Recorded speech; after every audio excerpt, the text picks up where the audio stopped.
Chapter 3: The Religious Mood.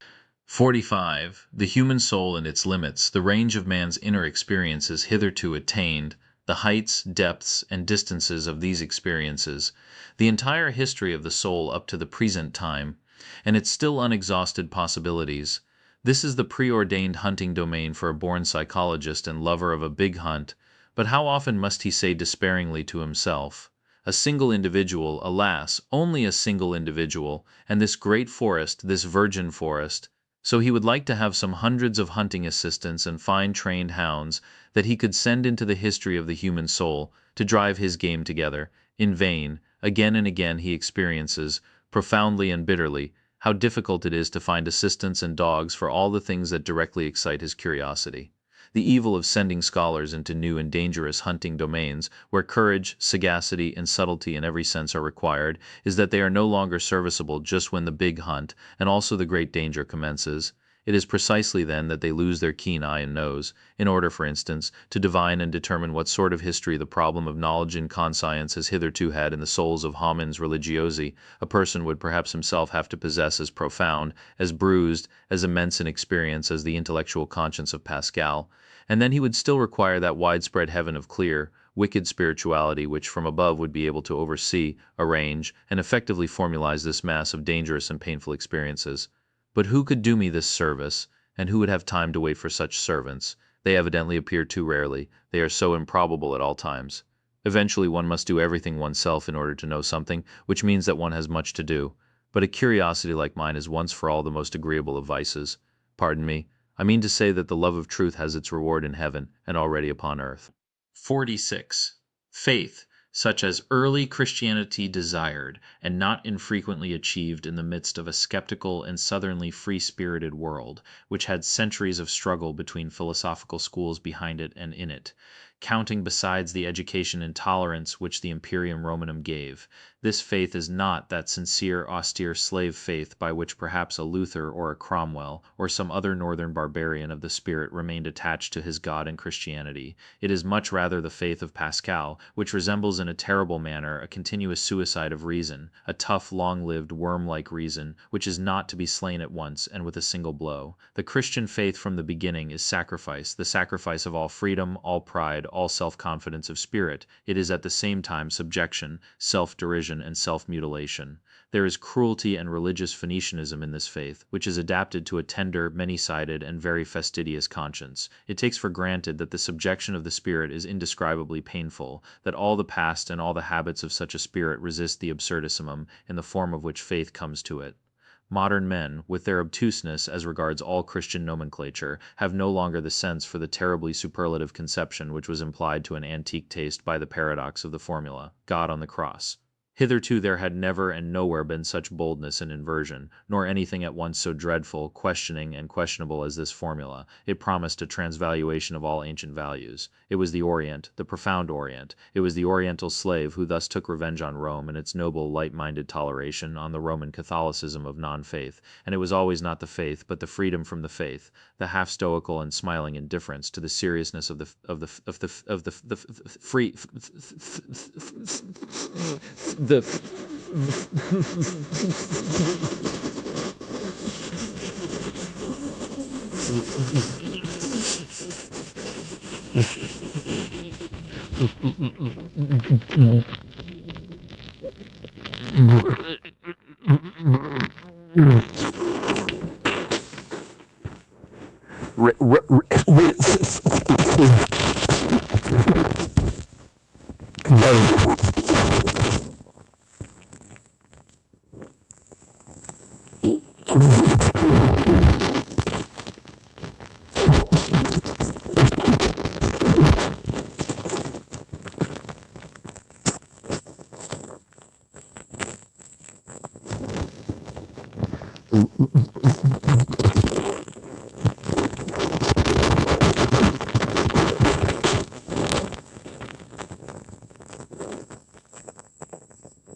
47.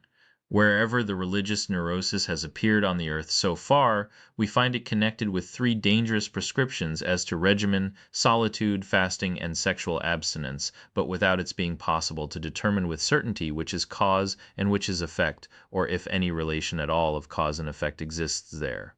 This latter doubt is justified by the fact that one of the most regular symptoms among savage as well as among civilized peoples is the most sudden and excessive sensuality, which then with equal suddenness transforms into penitential paroxysms, world renunciation, and will renunciation, both symptoms perhaps explainable as disguised epilepsy. But nowhere is it more obligatory to put aside explanations around no other type has there grown such a mass of absurdity and superstition. No other type seems to have been more interesting to men, and even to philosophers perhaps it is time to become just a little indifferent here, to learn caution, or better still to look away, to go away. Yet in the background of the most recent philosophy, that of Schopenhauer, we find almost as the problem in itself, this terrible note of interrogation of the religious crisis and awakening.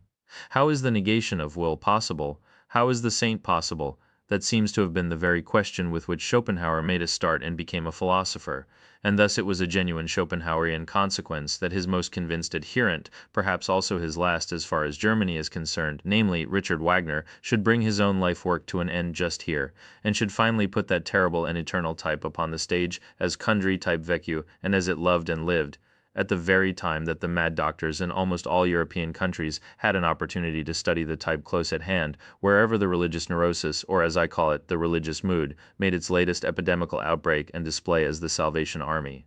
If it be a question, however, as to what has been so extremely interesting to men of all sorts and all ages, and even to philosophers in the whole phenomenon of the saint, it is undoubtedly the appearance of the miraculous therein, namely, the immediate succession of opposites, of states of the soul regarded as morally antithetical. It was believed here to be self-evident that a bad man was all at once turned into a saint, a good man. The hitherto existing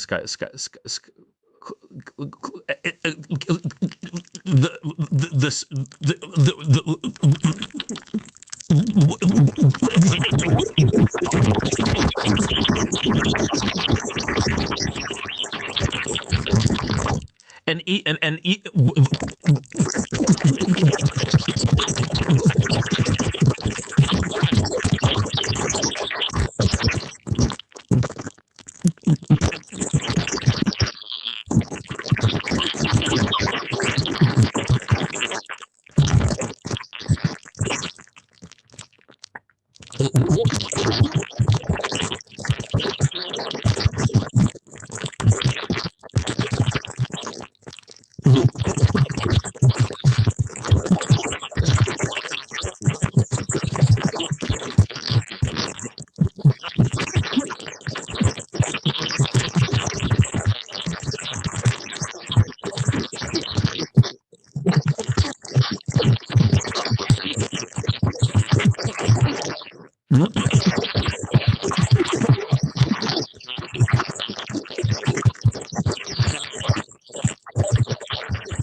48.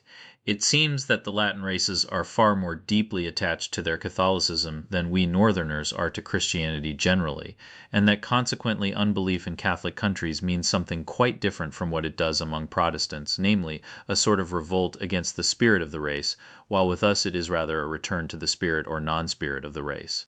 We Northerners undoubtedly derive our origin from barbarous races, even as regards our talents for religion, we have poor talents for it. One may make an exception in the case of the Celts, who have theretofore furnished also the best soil for Christian infection in the North. The Christian ideal blossomed forth in France as much as ever the pale sun of the North would allow it. How strangely pious for our taste are still these later French skeptics, whenever there is any Celtic blood in their origin. How Catholic, how un-German does Auguste Comte's sociology seem to us with the Roman logic of its instincts! How Jesuitical that amiable and shrewd cicerone of Port Royal, Saint Beuve, in spite of all his hostility to Jesuits! And even Ernest Renan, how inaccessible to us Northerners, does the language of such a Renan appear, in whom every instant the merest touch of religious thrill throws his refined voluptuous and comfortably couching soul off its balance.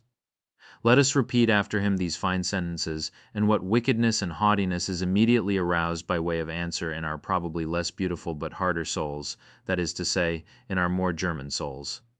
Dissens donc hardiment que la religion est un produit de l'homme norquel, clom il est le plus dans la vraie, quant il est le plus religieux et le plus assuré d'une destinée infinie. C'est quand il est bon quoique que la vertu corresponde à un ordre éternel. C'est quand il contemple les choses d'une manière désintéressée qu'il trouve la mort révoltante et absurde. Comment ne pas supposer que c'est dans ces moments-là que l'homme voit le mieux? These sentences are so extremely antipodal to my ears and habits of thought, that in my first impulse of rage on finding them, I wrote on the margin, La niaiserie religieuse par excellence, until in my later rage I even took a fancy to them, these sentences with their truth absolutely inverted. It is so nice and such a distinction to have one's own antipodes. 49. That which is so astonishing in the religious life of the ancient Greeks is the irrestrainable stream of gratitude which it pours forth. It is a very superior kind of man who takes such an attitude towards nature and life. Later on, when the populace got the upper hand in Greece, fear became rampant also in religion, and Christianity was preparing itself. 50. The passion for God. There are churlish, honest-hearted, and importunate kinds of it, like that of Luther. The whole of Protestantism lacks the southern delicatesse. There is an oriental exaltation of the mind in it, like that of an undeservedly favored or elevated slave, as in the case of St. Augustine, for instance, who lacks in an offensive manner all nobility in bearing and desires. There is a feminine tenderness and sensuality in it, which modestly and unconsciously longs for a unio mystica et physica, as in the case of Madame de Guyon.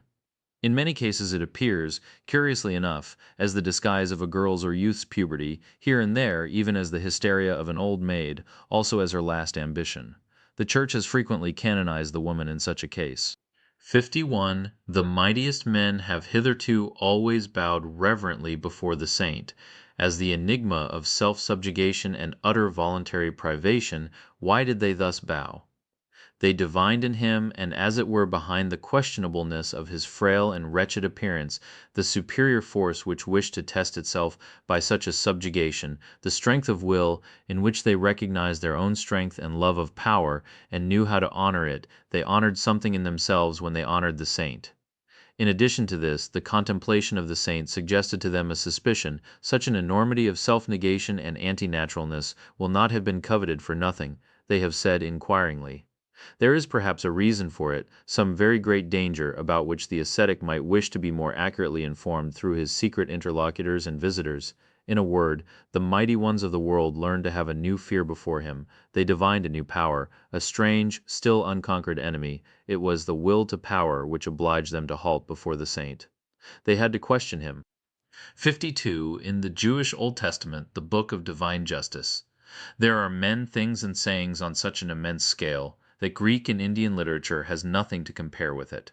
One stands with fear and reverence before those stupendous remains of what man was formerly, and one has sad thoughts about old Asia and its little outpushed peninsula Europe, which would like by all means to figure before Asia as the progress of mankind. To be sure, he who is himself only a slender, tame house animal, and knows only the wants of a house animal, like our cultured people of today, including the Christians of cultured Christianity, need neither be amazed nor even sad amid those ruins. The taste for the Old Testament is a touchstone with respect to great and small. Perhaps he will find that the New Testament, the Book of Grace, still appeals more to his heart. There is much of the odor of the genuine, tender, stupid beadsman and petty soul in it. To have bound up this New Testament, a kind of rococo of taste in every respect, along with the Old Testament into one book, as the Bible, as the book in itself, is perhaps the greatest audacity and sin against the spirit which literary Europe has upon its conscience. 53. Why atheism nowadays? The Father in God is thoroughly refuted, equally so the judge, the rewarder. Also his free will he does not hear, and even if he did, he would not know how to help. The worst is that he seems incapable of communicating himself clearly. Is he uncertain? This is what I have made out, by questioning and listening at a variety of conversations, to be the cause of the decline of European theism. It appears to me that though the religious instinct is in vigorous growth, it rejects the theistic satisfaction with profound distrust. 54. What does all modern philosophy mainly do? Since Descartes, and indeed more in defiance of him than on the basis of his procedure, an attentat has been made on the part of all philosophers on the old conception of the soul, under the guise of a criticism of the subject and predicate conception, that is to say, an attentat on the fundamental presupposition of Christian doctrine. Modern philosophy, as epistemological skepticism, is secretly or openly anti-Christian, although, for keener ears be it said, by no means anti-religious. Formerly, in effect, one believed in the soul, as one believed in grammar and the grammatical subject. One said, I is the condition, think is the predicate, and is conditioned to think is an activity for which one must suppose a subject as cause. The attempt was then made, with marvelous tenacity and subtlety, to see if one could not get out of this net, to see if the opposite was not perhaps true. Think the condition, and I the conditioned, I, therefore only a synthesis which has been made by thinking itself. Can't really wish to prove that, starting from the subject could not be proved, nor the object either. The possibility of an apparent existence of the subject, and therefore of the soul, may not always have been strange to him, the thought which once had an immense power on earth as the Vedanta philosophy. 55. There is a great ladder of religious cruelty, with many rounds, but three of these are the most important. Once on a time men sacrificed human beings to their God, and perhaps just those they loved the best. To this category belong the firstling sacrifices of all primitive religions, and also the sacrifice of the Emperor Tiberius in the Mithra grotto on the island of Capri, that most terrible of all Roman anachronisms. Then, during the moral epoch of mankind, they sacrificed to their God the strongest instincts they possessed, their nature. This festal joy shines in the cruel glances of ascetics and anti-natural fanatics. Finally, what still remained to be sacrificed? Was it not necessary in the end for men to sacrifice everything comforting, holy, healing, all hope, all faith in hidden harmonies, in future blessedness and justice?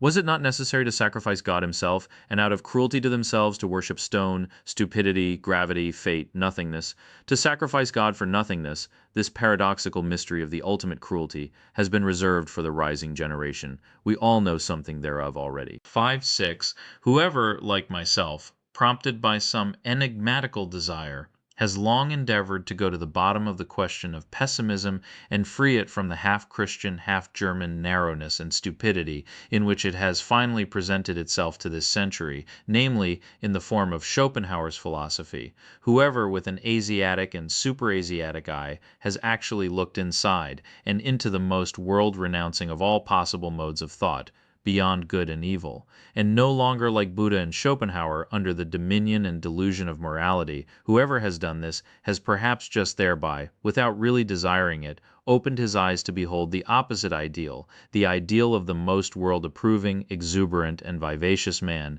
who has not only learnt to compromise and arrange with that which was and is, but wishes to have it again as it was and is, for all eternity, insatiably calling out da capo, not only to himself, but to the whole piece and play, and not only the play, but actually to him who requires the play and makes it necessary, because he always requires himself anew and makes himself necessary. What?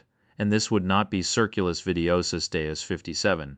The distance, and as it were the space around man, grows with the strength of his intellectual vision and insight, his world becomes profounder, new stars, new enigmas, and notions are ever coming into view. Perhaps everything on which the intellectual eye has exercised its acuteness, and profundity has just been an occasion for its exercise, something of a game, something for children and childish minds. Perhaps the most solemn conceptions that have caused the most fighting and suffering, the conceptions God and sin, will one day seem to us of no more importance than a child's plaything, or a child's pain seems to an old man, and perhaps another plaything, and another pain will then be necessary once more for the old man, always childish enough, an eternal child. 58. Has it been observed to what extent outward idleness or semi idleness is necessary to a real religious life? Alike for its favorite microscopic labor of self examination, and for its soft placidity called prayer, the state of perpetual readiness for the coming of God. I mean the idleness with a good conscience, the idleness of olden times and of blood, to which the aristocratic sentiment that work is dishonoring, that it vulgarizes body and soul, is not quite unfamiliar, and that consequently the modern, noisy, time engrossing, conceited, foolishly proud laboriousness educates and prepares for unbelief more than anything else.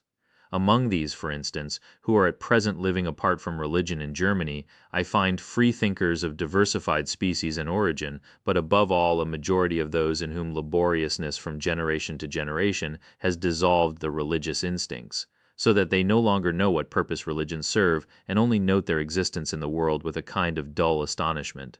They feel themselves already fully occupied, these good people, be it by their business or by their pleasures, not to mention the fatherland and the newspapers and their family duties. It seems that they have no time whatever left for religion, and above all, it is not obvious to them whether it is a question of a new business or a new pleasure, for it is impossible, they say to themselves, that people should go to church merely to spoil their tempers.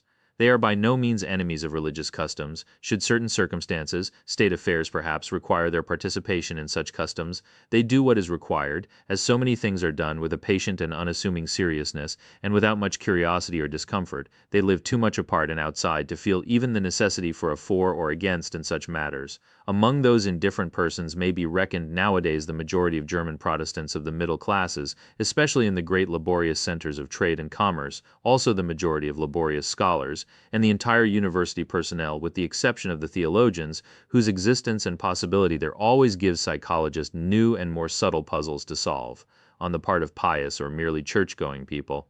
There is seldom any idea of how much goodwill, one might say arbitrary will, is now necessary for a German scholar to take the problem of religion seriously. His whole profession, and as I have said, his whole workmanlike laboriousness, to which he is compelled by his modern conscience, inclines him to a lofty and almost charitable serenity as regards religion, with which is occasionally mingled a slight disdain for the uncleanliness of spirit which he takes for granted. Wherever anyone still professes to belong to the Church, it is only with the help of history, not through his own personal experience, therefore, that the scholar succeeds in bringing himself to a respectful seriousness, and to a certain timid deference in presence of religions. But even when his sentiments have reached the stage of gratitude towards them, he is not personally advanced one step nearer to that which still maintains itself as church or as piety, perhaps even the contrary. The practical indifference to religious matters in the midst of which he has been born and brought up usually sublimits itself in his case into circumspection and cleanliness, which shuns contact with religious men and things, and it may be just the depth of his tolerance and humanity which prompts him to avoid the delicate trouble which tolerance itself brings with it. Every age has its own divine type of naivete, for the discovery of which other ages may envy it, and how much naivete, adorable, childlike, and boundlessly foolish naivete, is involved in this belief of the scholar in his superiority, in the good conscience of his tolerance, in the unsuspecting, simple certainty with which his instinct treats the religious man as a lower and less valuable type beyond, before, and above which he himself has developed, he, the little arrogant dwarf and mob man, the sedulously alert, head and hand drudge of modern ideas. 59. Whoever has seen deeply into the world has doubtless divined what wisdom there is in the fact that men are superficial. It is their preservative instinct which teaches them to be flighty, lightsome, and false. Here and there one finds a passionate and exaggerated adoration of pure forms in philosophers as well as in artists. It is not to be doubted that whoever has need of the cult of the superficial to that extent has at one time or another made an unlucky dive beneath it. Perhaps there is even an order of rank with respect to those burnt children, the born artists who find the enjoyment of life only in trying to falsify its image, as if taking wearisome revenge on it. One might guess to what degree life has disgusted them, by the extent to which they wish to see its image falsified, attenuated, ultrified, and deified. One might reckon the homines religiosi among the artists as their highest rank. It is the profound, suspicious fear of an incurable pessimism which compels whole centuries to fasten their teeth into a religious interpretation of existence. The fear of the instinct which divines that truth might be attained too soon, before man has become strong enough, hard enough, artist enough. Piety, the life in God, regarded in this light, would appear as the most elaborate and ultimate product of the fear of truth, as artist adoration and artist intoxication in presence of the most logical of all falsifications, as the will to the inversion of truth, to untruth at any price. Perhaps there has hitherto been no more effective means of beautifying man than piety. By means of it man can become so artful, so superficial, so iridescent, and so good, that his appearance no longer offends. 60. To love mankind for God's sake. This has so far been the noblest and remotest sentiment to which mankind has attained, that love to mankind without any redeeming intention in the background is only an additional folly and brutishness, that the inclination to this love has first to get its proportion, its delicacy, its gram of salt and sprinkling of ambergris from a higher inclination. Whoever first perceived and experienced this, however his tongue may have stammered as it attempted to express such a delicate matter, let him for all time be holy and respected, as the man who has so far flown highest and gone astray in the finest fashion. 61. The philosopher, as we free spirits understand him as the man of the greatest responsibility, who has the conscience for the general development of mankind, will use religion for his disciplining and educating work, just as he will use the contemporary political and economic conditions. The selecting and disciplining influence destructive, as well as creative and fashioning, which can be exercised by means of religion is manifold and varied, according to the sort of people placed under its spell and protection. For those who are strong and independent, destined and trained to command, in whom the judgment and skill of a ruling race is incorporated, religion is an additional means for overcoming resistance in the exercise of authority, as a bond which binds rulers and subjects in common, betraying and surrendering to the former the conscience of the latter, their inmost heart, which would fain escape obedience. And in the case of the unique natures of noble origin, if by virtue of superior spirituality they should incline to a more retired and contemplative life, reserving to themselves only the more refined forms of government, over chosen disciples or members of an order. Religion itself may be used as a means for obtaining peace from the noise and trouble of managing grosser affairs, and for securing immunity from the unavoidable filth of all political agitation. The Brahmins, for instance, understood this fact.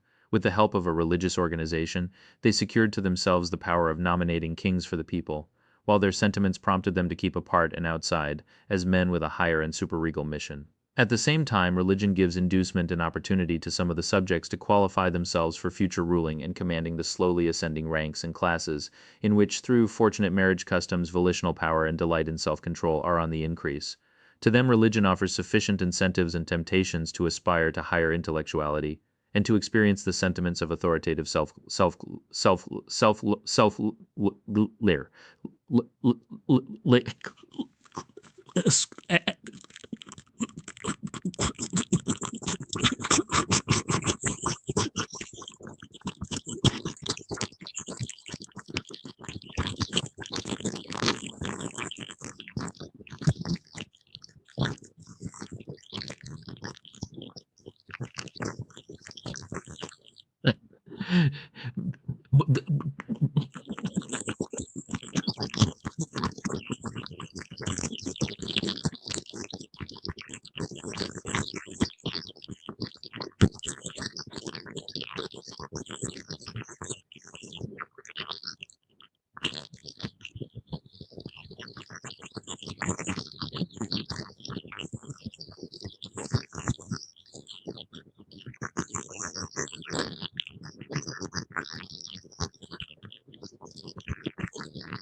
in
"62.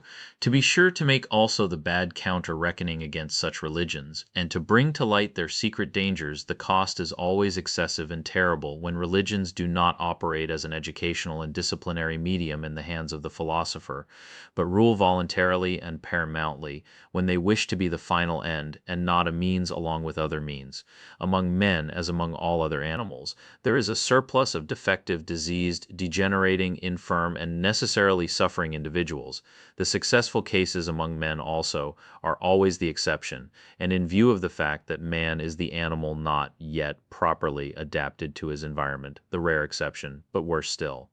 The higher the type a man represents, the greater is the improbability that he will succeed. The accidental, the law of irrationality, and the general constitution of mankind manifests itself most terribly in its destructive effect on the higher orders of men, the conditions of whose lives are delicate, diverse, and difficult to determine. What, then, is the attitude of the two greatest religions above mentioned to the surplus of failures in life? They endeavor to preserve and keep alive whatever can be preserved. In fact, as the religions for sufferers, they take the part of these upon principle.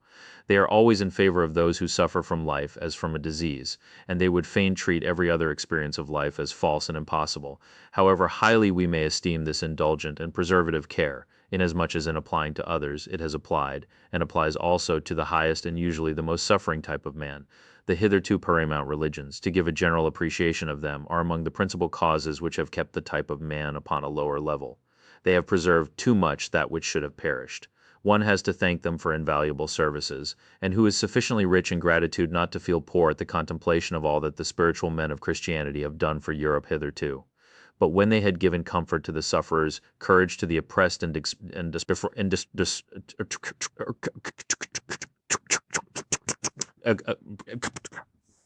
prick,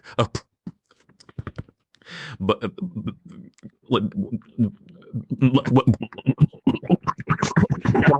all